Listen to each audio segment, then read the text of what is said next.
हे महायुतीने जे master stroke मारला होता लाडकी बहीण योजनेच्या नावाने, त्याचा फायदा त्यांना प्रचंड बहुमताने त्यांना सत्तामध्ये जे आणलं ते फक्त लाडकी बहीण योजना.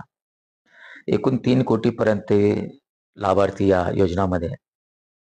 आणि 3 कोटी महिला आणि ऍडिशनल एक जर त्यांनी जोडला तर 6 कोटी मतदान महायुतीला पडलं.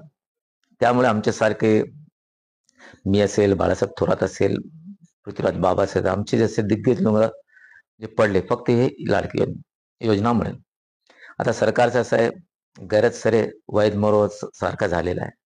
आता या लाडकी बहिणीला यापुढं मदत कोणत्या प्रकारचं भेटणार नाही, त्यासाठी ते जे प्रयत्न करतात ते शर्त लावले. 2.5 लाख पेक्षा वार्षिक उत्पन्न नको, ज्या घरात 4 चाकी आहे त्यांना नको, सरकारी नोकरी असेल त्याला नको, घरात एखादा मास्टर असेल त्याला नको, घरात एखाद्याने संजय निराधार योजनेचा फायदा घेतला असेल त्याला नको.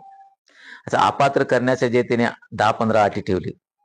मला वाटतंय की महाराष्ट्रात जे 2.5 ते 3 कोटी लाभार्थी आहे त्यापैकी फक्त 40 ते 50 हजार पेक्षा जास्त लाभार्थी राहणार नाही.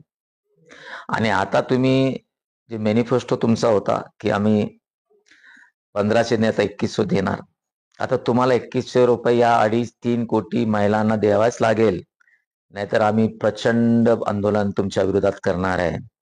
ज्या लाडकी बहीणमुळे आपण सत्यात आला त्यांना तुम्ही असा जर धोका दिला असेल तर आम्ही काँग्रेस म्हणून गप्प बसणार नाही, रस्त्यावर येणार.